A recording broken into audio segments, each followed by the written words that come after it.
अखिल भारतीय आयुर्विज्ञान संस्थान भुवनेश्वर तरफ एक नियुक्ति विज्ञापन प्रकाश पाई केमती करेंगे आवेदन। हेलो फ्रेंड्स, मु प्रभास नुआओडिशा यूट्यूब चैनल को आपको स्वागत। अखिल भारतीय आयुर्विज्ञान संस्थान तरफ प्रोफेसर 29टी, आडिशनल प्रोफेसर 5टी, आसोसिएट प्रोफेसर 8टी और आसिस्टेंट प्रोफेसर 25टी एमती सर्वमोट 67 स्थान खाली अच्छी। कौन शिक्षार योग्यता प्रार्थी कि प्रार्थी पीजी कि पीएचडी करते आवश्यक। बयसीमा प्रोफेसर और आडिशनल प्रोफेसर बयसीमा रही 58 वर्ष, आसोसिएट और आसिस्टेंट प्रोफेसर बयसीमा रही 50 वर्ष, आदिवासी हरिजन मान 5 वर्ष, अन्य वर्ग 3 वर्ष और भिन्नक्षम 10 वर्ष बयसीमा कोण कराई। निवेदन शुल्क रही 1000 टंका। आदिवासी हरिजन महिला और भिन्नक्षम निवेदन शुल्क छाड़ कराई।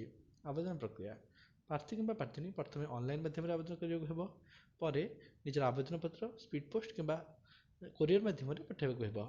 आवेदन पत्र ग्रहण कर शेष तारीख होची 27 नवेम्बर 2022। डिस्क्रिप्शन में लिंक देचु, से लिंक पर क्लिक करी विज्ञापन संपूर्ण तथ्य आपने पाइपर।